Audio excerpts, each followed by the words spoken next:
With the coming of each new dawn, shadows of an ancient past echo across Australia, land of eternal mystery. Alien and remote for countless centuries, it remains today an almost mystical land, a land only recently disturbed by the arrival of man.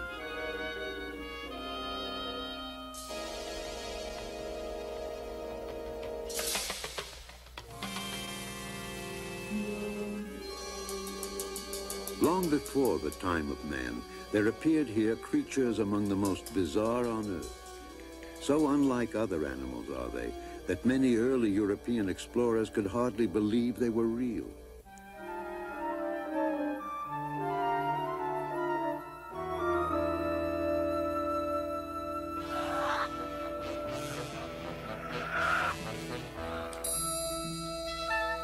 Even today, 3 centuries later, many of the questions the animals pose to science remain unanswered.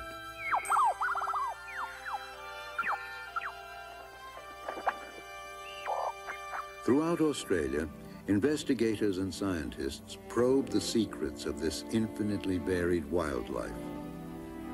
Animals once dubbed living fossils have been properly identified and categorized, their evolutionary relationships better understood. Yet, inevitably, there remain more questions than answers. Haunting, age-old mysteries that beckon all who behold the spectacle of life, unique to Australian shores.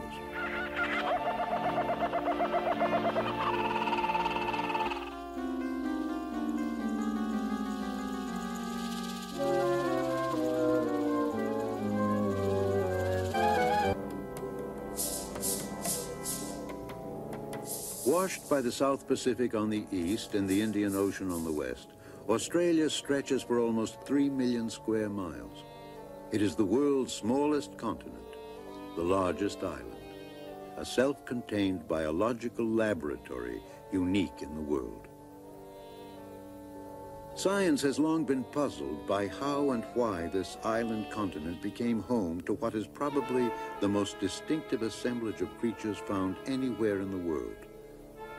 Part of the answer lies in Australia's remoteness, its geographic separation from the rest of the world. Cut off from the Earth's great land masses, Australia has evolved in sea-bound isolation for some 50 million years, its wildlife relatively undisturbed by influences from the outside. But the world as we know it today does not hold all the answers to Australia's past. We must look to a distant time in the Earth's geological history when the continents were joined. Scientists believe that somewhere in the continents we know today as the Americas, Antarctica, and Australia, the earliest marsupials evolved and fanned out. When the land mass split apart, the continents carried their life forms with them. However, in South America, predators and competitors for food eventually wiped out a great number of marsupial species.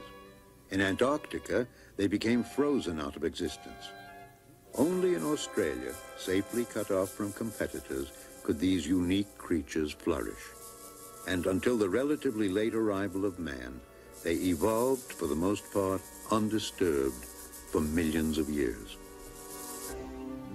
Even today, Australia's human population is only 14.5 million. And because much of the interior is a harsh, arid land, the large cosmopolitan centers cluster on the coasts.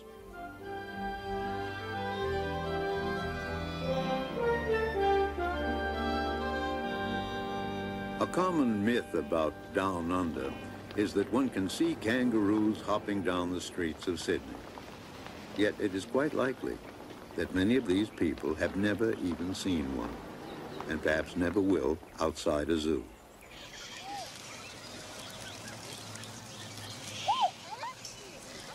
Zoos and sanctuaries are popular attractions throughout Australia. Here, tame animals provide the opportunity for an intimate look at some of the country's most treasured resources.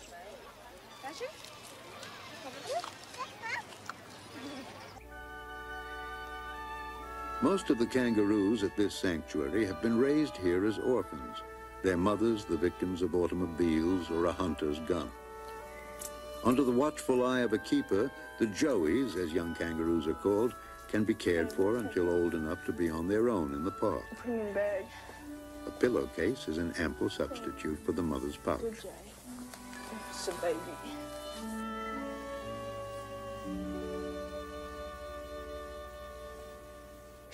It's square on. Yeah, two hands, one on top of the other. Perhaps number one on any popularity poll is Australia's pride and joy, the cuddlesome koala. Chin up, straight over your shoulder towards the camera. Chin up at the camera. Okay, miss, just watching me, please. Oh, well, you got a beautiful smile. Dimples and all. How about that, eh? Captured young, koalas come to accept humans. Even in the wild, they're basically unaggressive if undisturbed.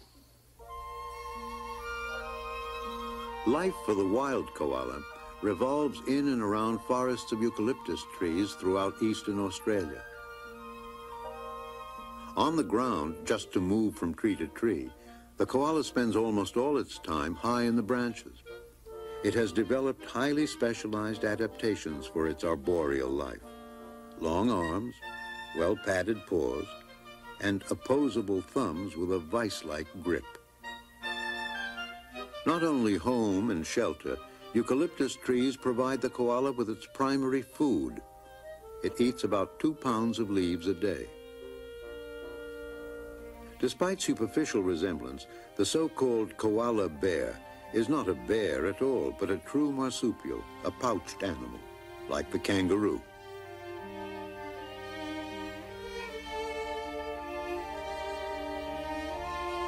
After birth, the young will stay in the mother's pouch for about 6 months.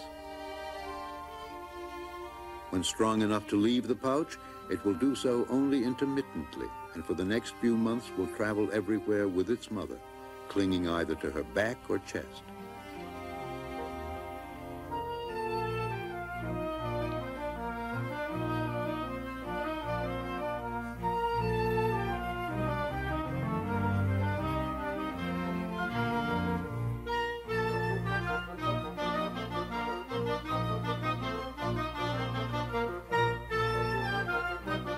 The koala has inspired myriad reactions from observers over the centuries.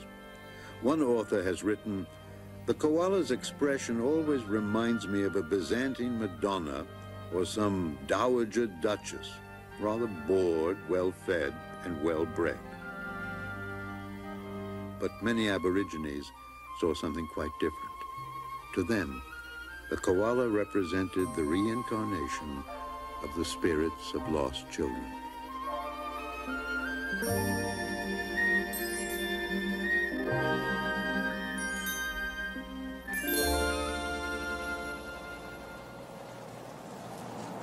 A research team from Queensland's National Parks and Wildlife Service is studying the koala's ecology and reproduction in the wild. Their study area is roughly 600 acres, where 30 to 40 koalas normally live. He's going up higher than he was when we first saw him. Yeah. Okay, let's go. Led by Dr. Greg Gordon, the researchers have been capturing and tagging koalas since 1971. It is by no means a simple task. First, they must get them down. And as the wary animal climbs even higher, the pole must be extended to reach it. This is not going to be all that easy, Greg. It's going to drop just near the edge of the embankment, so... Yeah, I'll be right to move. Experience has taught the scientists that the procedure is basically safe for the koala. Its sturdy build and thickly padded rump seem to protect it against the fall. That's it. You're just below him now. You're right, Go on, drag him off.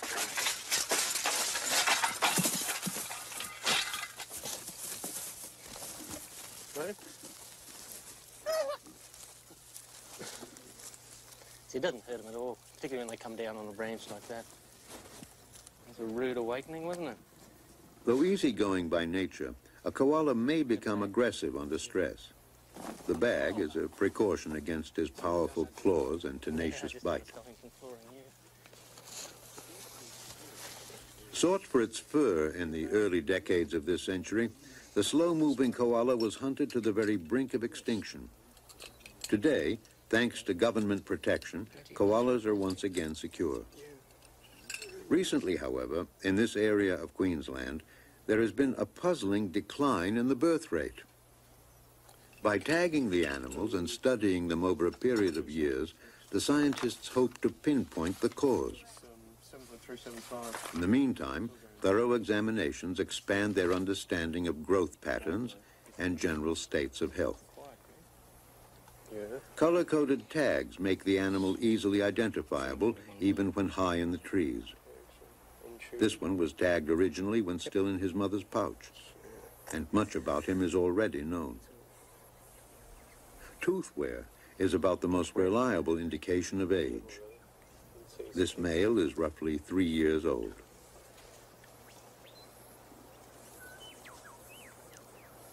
Yeah, we want to do his chest cleaned. On their chests, all male koalas have a scent gland which exudes a distinctive odor. By rubbing the gland on tree trunks and branches, they announce their presence to others in the area. Okay, we'll go over and out of the sun, I think. That sounds like a good idea.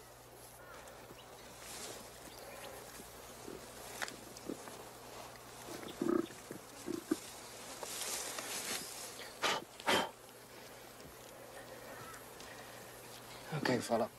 There we are, good as new. He's not going to go to that tree again.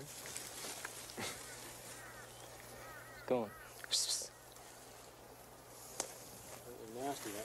Momentarily disoriented after his release from the bag, the young koala seems unsure what to do next. There he goes. But within seconds, he heads back quickly to the same tree from which he'd been captured. Because he proved me wrong. Seems okay.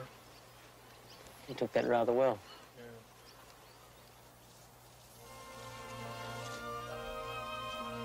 Sensing only that he is safely back where he wants to be, the koala cannot possibly realize how today's encounter with strangers may well help determine the future of his kind.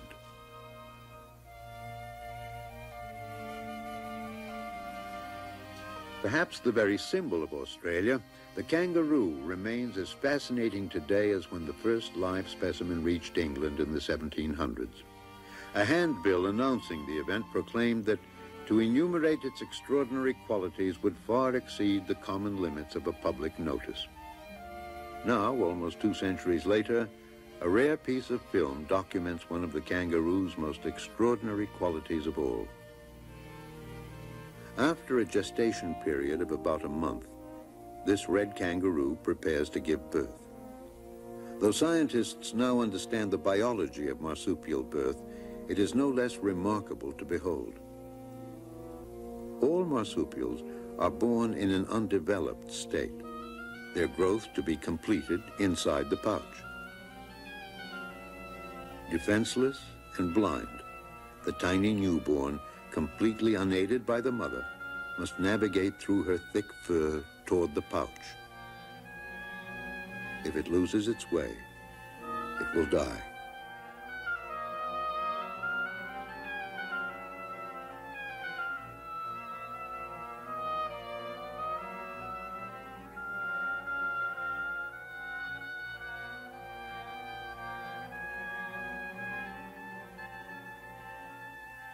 Once inside the pouch, guided only by its sense of smell, the newborn finds one of the mother's nipples. Here it will remain attached, suckling for more than 6 months.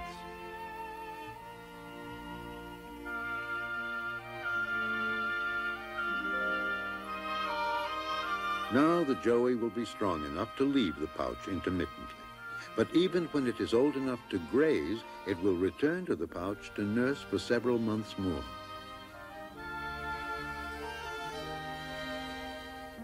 Amazing in their adaptability, some kangaroos are as at home in the trees as others are bounding across rocky slopes.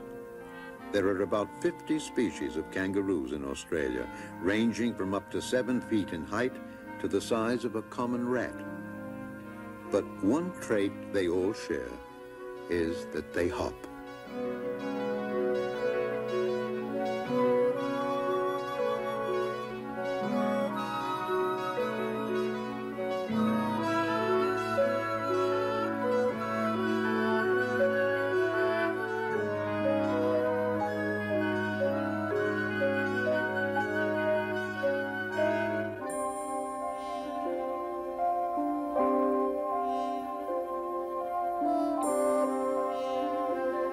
Though it may weigh as much as 200 pounds, the kangaroo is a picture of grace when it takes to flight. It can reach speeds up to 40 miles an hour and cover as much as 25 feet in one leap.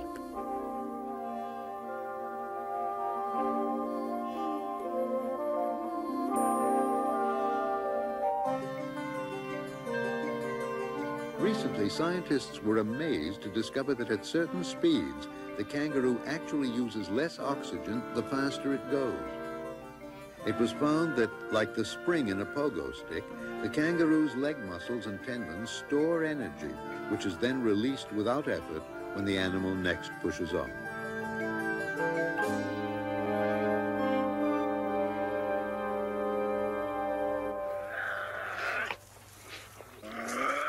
Though the kangaroo is no doubt the most famous marsupial, Australia boasts as many as 150 species of pouched animals. The ferocious-looking Tasmanian devil is one of the few that eat meat exclusively.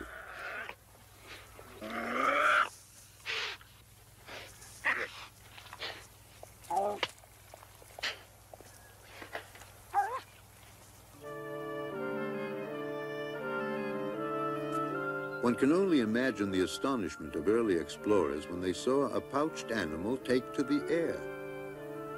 These possums do not actually fly like birds, but their kite-like membrane enables them to glide for distances of 40 yards or more.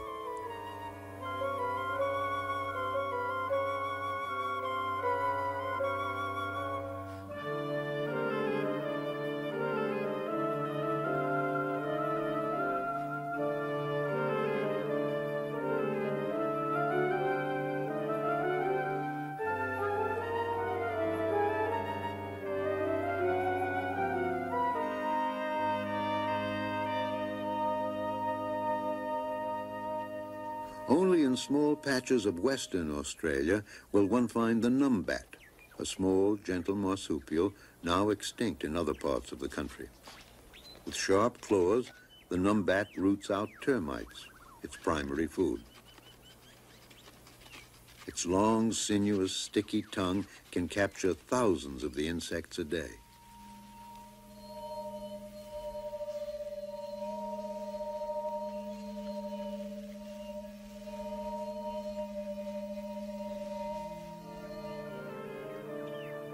With its distinctive bands of white and its bottle-brush tail, the numbat is considered by many to be Australia's most beautifully marked marsupial.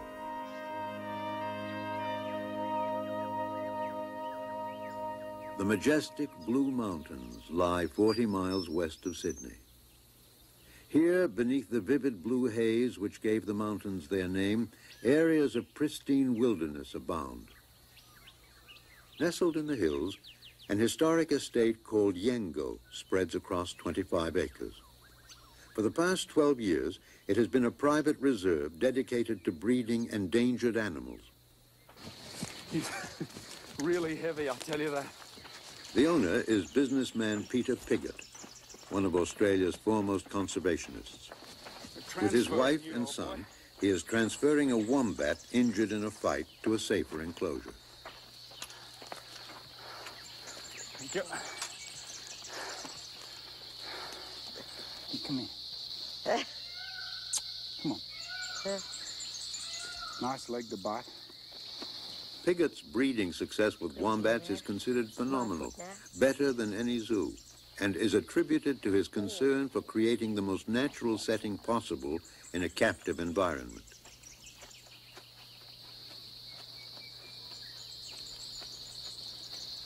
I guess that my first opportunity at doing something very constructive in the field of conservation was the rediscovery of a wallaby that we thought was extinct.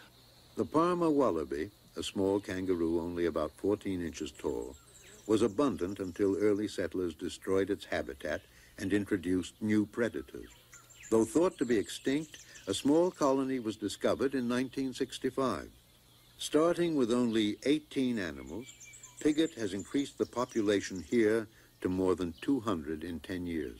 A lot of people say to me, you know, why should we conserve wildlife? Why should we be really concerned? I mean, aren't people more important than wildlife? We are all part of the 600 million years of evolution.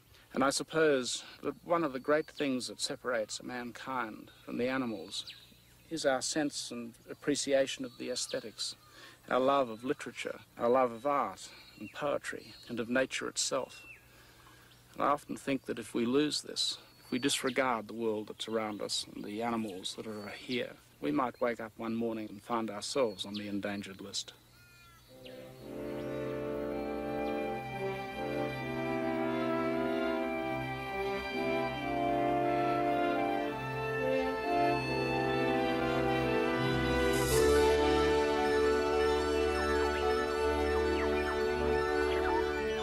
Her skies ablaze with color.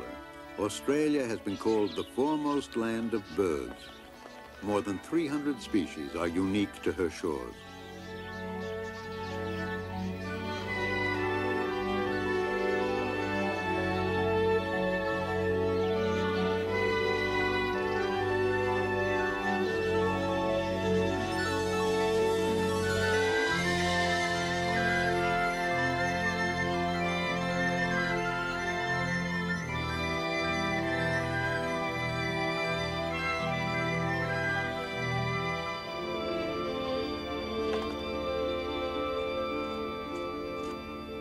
One of Australia's most distinctive birds, the mallee fowl, is a prodigious engineer. To incubate their eggs in a harsh environment that is generally dry and subject to sharp temperature changes, they build mounds up to 15 feet across and several feet high. Working together, male and female have laid down a bed of wet leaves and twigs. To seal in the moisture and heat of the fermenting compost, they cover the mound with sand.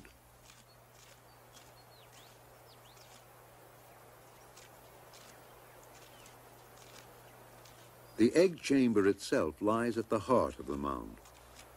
Beginning in the spring and continuing for 3 to 4 months, the female will come about once a week to lay a single egg.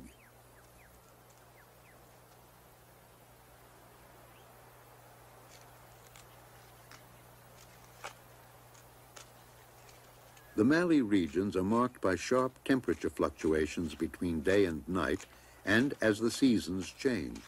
But the egg chamber must be kept at an almost constant 92 degrees.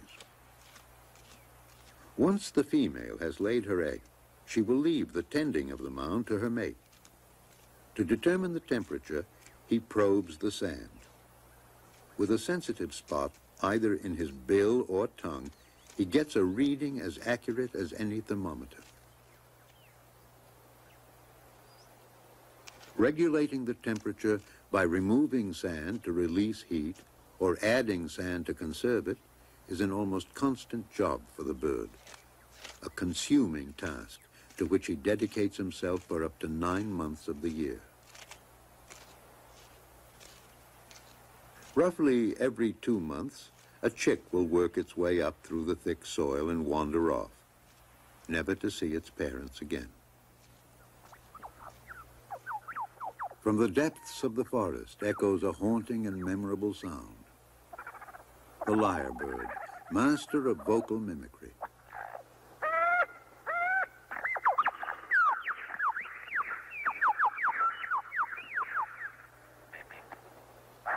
Seemingly endless in its variety, the lyrebird's repertoire includes other bird calls as well as man-made sounds.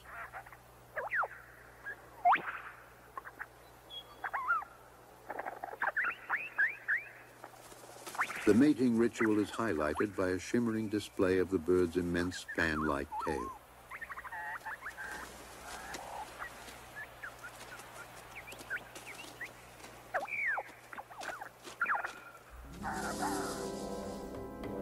In central Australia, heavy rains have flooded the desert.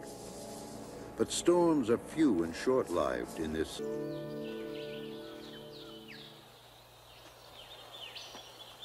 In the forests of southeastern Queensland, a major scientific discovery was made in 1972. Since that time, a bizarre animal, unique in the world, has been making history. The first noteworthy fact was that it existed at all. Australians had always believed that in their country there was no such thing as a frog that lived in water. Since the time of the original discovery, captured animals have been sent to the zoology department at the University of Adelaide for study by Michael Tyler, one of the country's foremost experts on frogs. Spending their daylight hours hidden under rocks, these frogs are the most light-sensitive and shy of any Tyler has ever seen. The only way he has been able to observe them successfully is to remove them from their regular aquarium.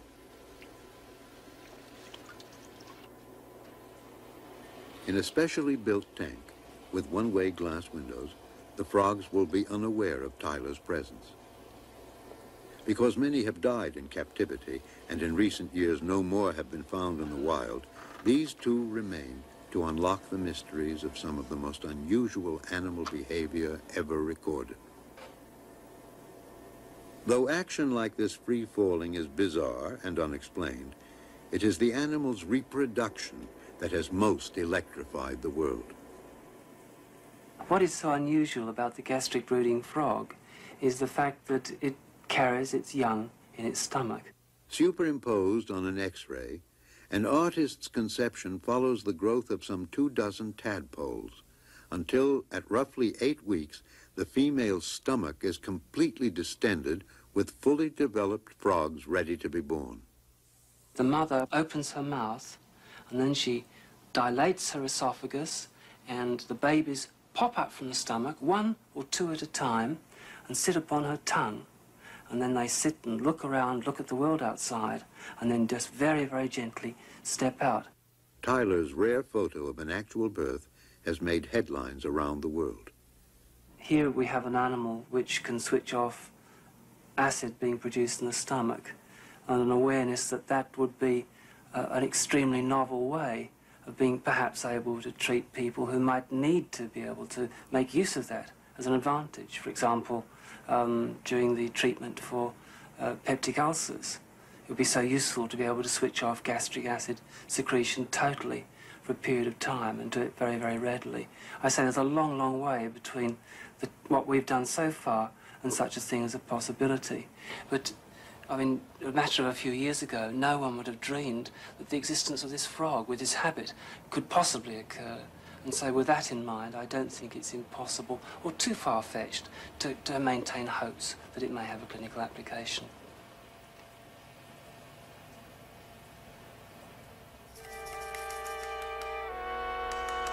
In the reptile world, Australia stands out as the continent with the largest proportion of venomous snakes. The death adder is one of the country's most poisonous snakes. Without treatment, half of its human victims will die.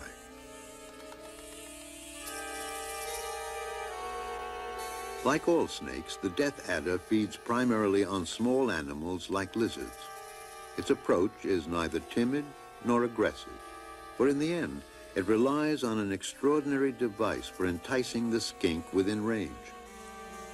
Wriggling its tail tip as a lure, the snake can lie quietly and wait.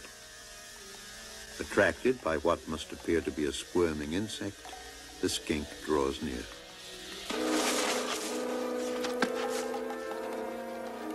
The venom, 5 times more powerful than that of its cousin, the king cobra, paralyzes the muscles that control breathing, and the victim dies of asphyxiation.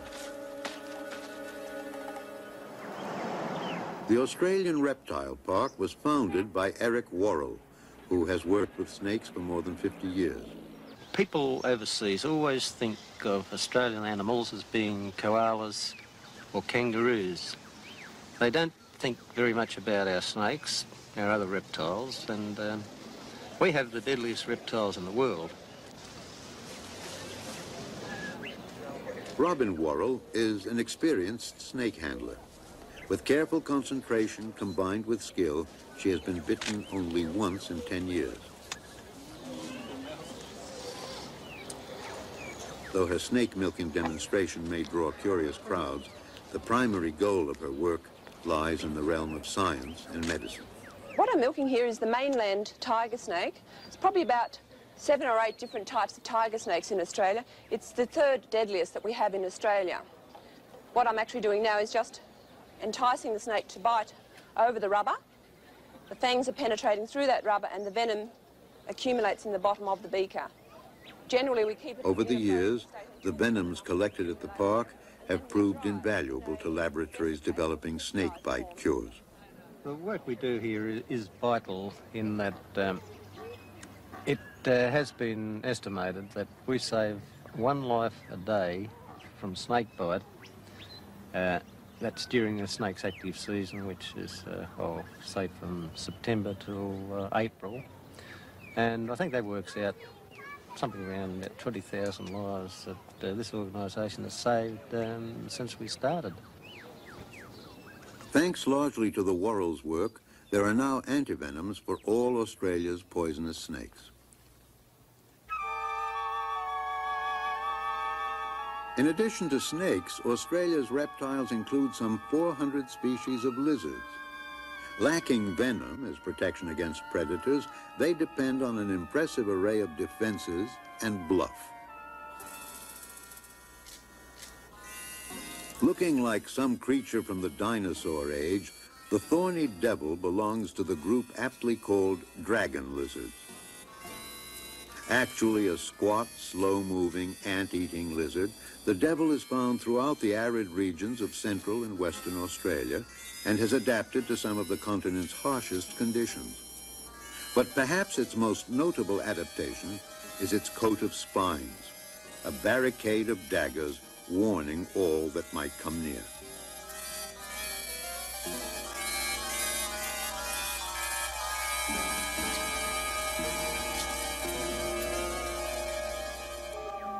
Lizards abound throughout Australia.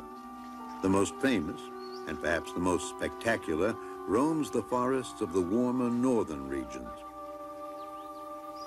Undisturbed, It's a windy day today, isn't it? the entire range of Australian wildlife is the domain of these two naturalists. As long as it doesn't rain. Together, they are known as Mantis Wildlife Films.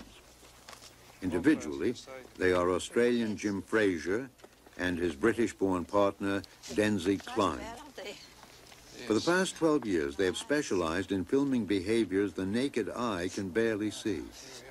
There it is. Today, the object of their search is one of the most fearsome ants on Earth. Aha, yes. Wow, they're This coming one out bringing already. something into the nest. What is it? It's like a bit of food or... debris. I don't know what it is. About an inch long, They've seen us the already. formidable bulldog ant inflicts a powerful and painful sting.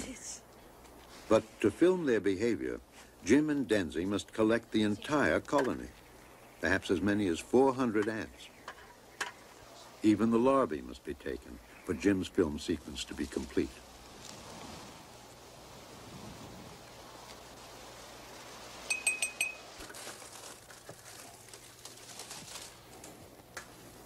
There we are. At Denzi's home, the headquarters of Mantis Films, Jim has built a plaster model based on his knowledge of the nest in the wild. There's quite a lot of them on the glass there. On the Yes, plastic. right. Well, I'll do it. Yes. Coming out everywhere. The slippery white coating at the top will prevent the ants from escaping. It's amazing what a lot of noise they make, isn't it? Running around. Wow. You can actually see the sting coming out and trying to sting the glass. Going in between the sections of glasses. Look at this one here. Look at the sting. They're wow. not happy, are they? Well, if I had my home uprooted like that, I wouldn't be very happy either. Jim, I think, although they're in a bit of a panic now, you know, as soon as the Queen's settled in one of the chambers, they'll be all right. Yes. They're starting to slow down now. They're not quite as frantic as they were. No, they're not. Well, some of them have found the larvae and pupae down below. It will be 3 or 4 days before the ants settle down sufficiently for Jim to begin filming.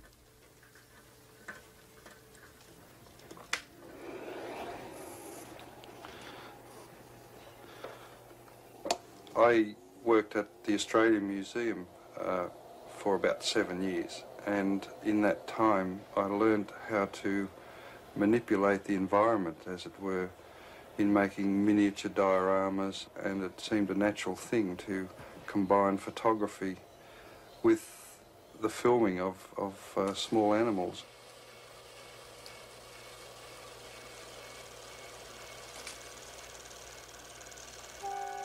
Colony life centers around the queen, whose primary function is to lay eggs. She may produce as few as 1 a day, or as many as 1 every 2 hours.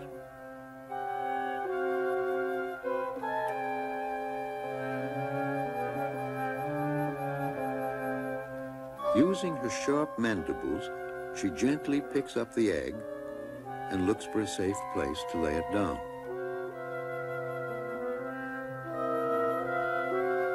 She must be careful that the voracious developing larvae do not steal it for food.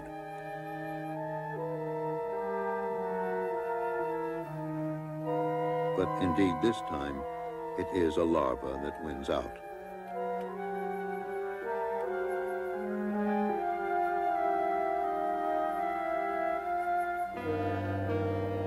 To complete their development into adult ants, the larvae will seal themselves inside a cocoon they make by spinning silk around debris from the tunnel floor.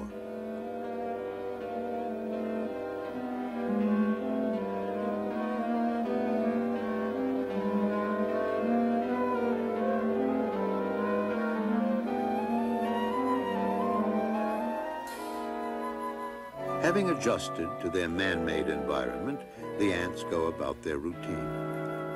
An intruder into their silent, miniature world, Jim Fraser feels privileged to have witnessed little-known behavior of one of the most primitive ants on Earth.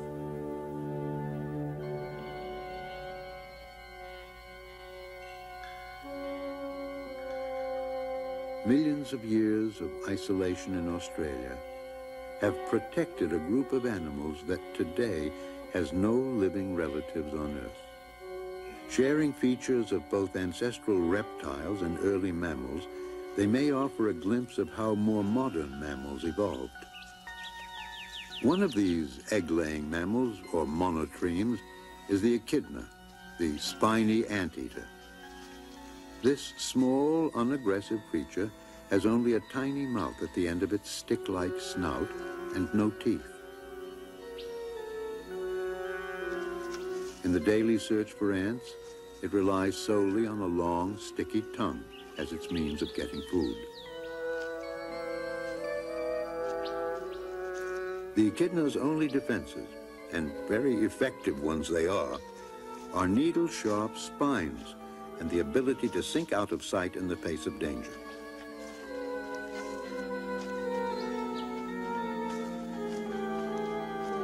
Digging rapidly into the hard earth, the powerful echidna can disappear within minutes.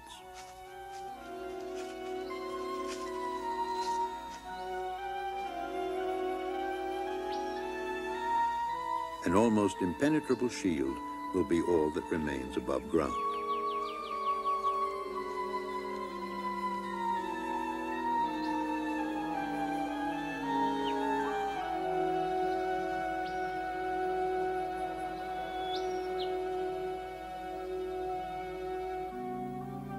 The female echidna carries a single leathery egg in a pouch that forms on her belly at the beginning of the breeding season. In about 10 days, the egg will hatch.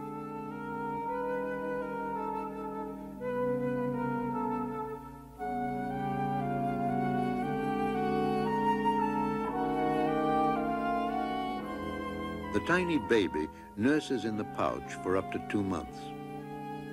By definition, a mammal is a warm-blooded, haired animal that suckles its young. The echidna qualifies in all respects. But it retains the distinctly reptilian characteristic of laying eggs. When and why other mammals stopped laying eggs and began to bear their young live remains a recurrent riddle of evolution yet to be solved. In eastern Australia's streams, rivers, and lakes is found the echidna's only living relative on Earth. Outwardly looking nothing whatever like its spiny cousin, the platypus does share its reptilian traits, including the laying of eggs. Although it is often called the duck-bill platypus, its bill is actually soft, pliable, and rubbery, quite unlike a duck's. Filled with sensitive nerves, it is a specialized adaptation for feeling out the insect larvae and crayfish on which the platypus feeds. Lacking teeth, adults grind their food between large horny plates in the jaws. Because the platypus spends much of the time burrowed in riverbanks, little of its life cycle is known. So unlike other animals as the platypus, it was considered a hoax when discovered in the late 1700s. Laymen still gaze quizzically at an animal that appears to be part mammal, part reptile, part bird. At an early date, it was named Paradoxus. So much of a paradox is the platypus that almost 2 centuries later, it remains a creature shrouded in mystery.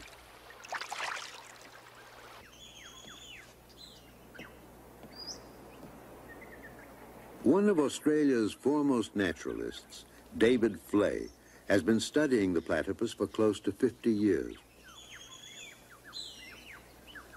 Today, at his fauna reserve in Queensland, visitors can enjoy an assortment of Australian exotica, but it is the platypus most tourists come especially to see. Well, he's going through his ordinary routine now. He's out feeding and swimming, and when he's had enough of that, which goes on for about 10 hours, you know, right into the night, he goes back into these tunnels, curls up and goes to sleep.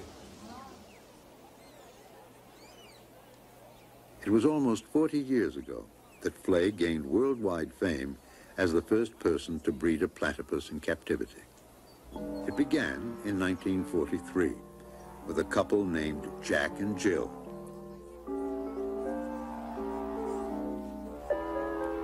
Taken from the wild, they adjusted well to captivity and became unusually tame.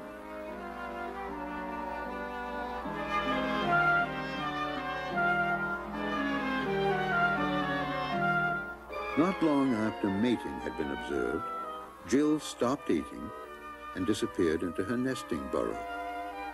Flay suspected she must be ready to lay eggs.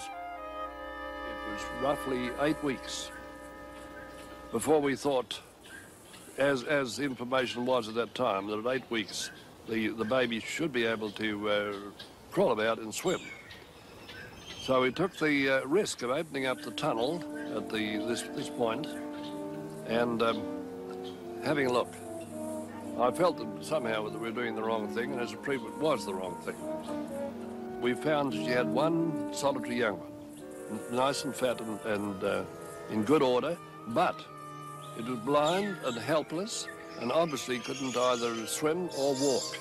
We'd opened that up much too soon. We left things alone and just watched carefully from that point on, and then at a further rate, that's 16 weeks altogether, we opened the back of the tunnel again and found that the baby was alive and well. That was a tremendous relief. Well, it was relayed around the world. It was announced, I think, in New York and London. The platypus, of course, is a fabulous animal. It has always attracted a lot of attention. And it was considered impossible around about the 1930s for one to live in captivity for more than a few days. After all the years of effort, it was a tremendous thrill. We put the flag up that day. 4 decades later, not even Flay has managed to breed the platypus again.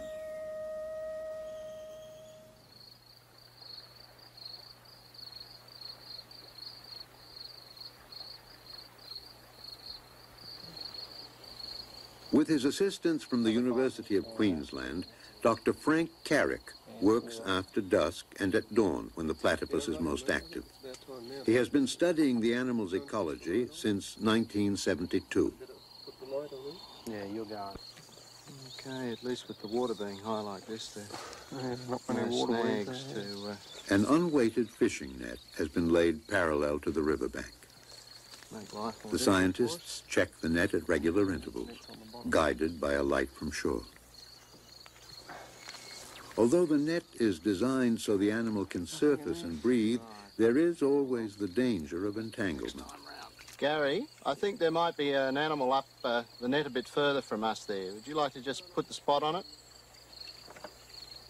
Excellent. Yeah, he's gone under a bit. We'll go up and get him out.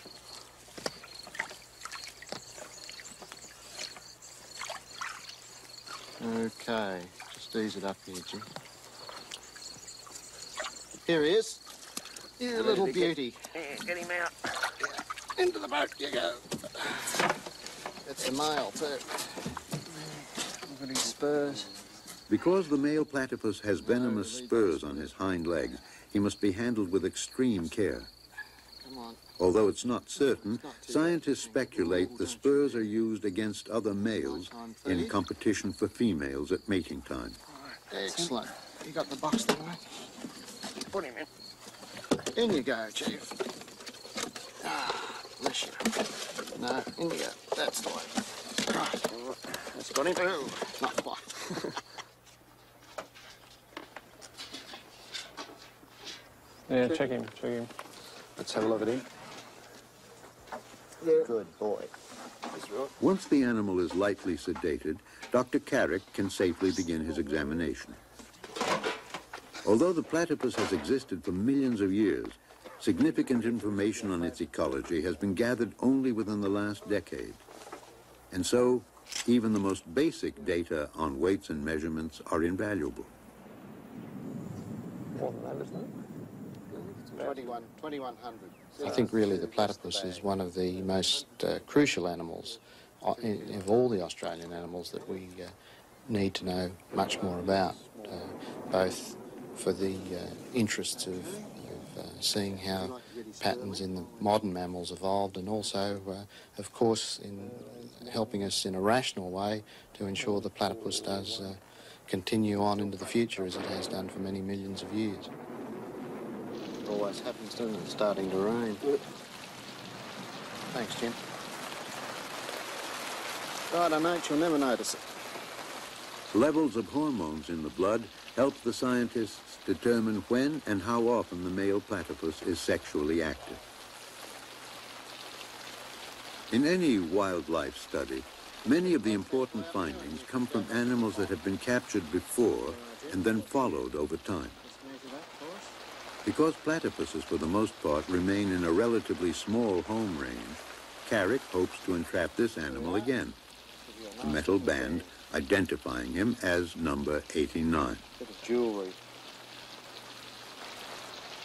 Now marked and identified by his captors, number 89 is ready to be set free, to return to his burrows, his secret ways. We're going to go down with it?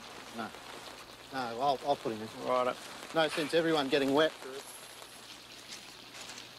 With the surge of scientific research in Australia over the past 2 decades, a fascinating tableau of life has unfolded. Unlike bewildered early explorers who saw only a topsy-turvy world of improbable-looking animals, scientists of today understand how isolation and geography helped shape the evolution of Australia's wildlife. But the puzzle is far from complete. And so it remains. Haunting questions of an ancient past echo still across this remote, exotic land. Perhaps someday, one small animal with its tiny metal band may help unlock some of the long-hidden secrets of Australia, a land that time forgot.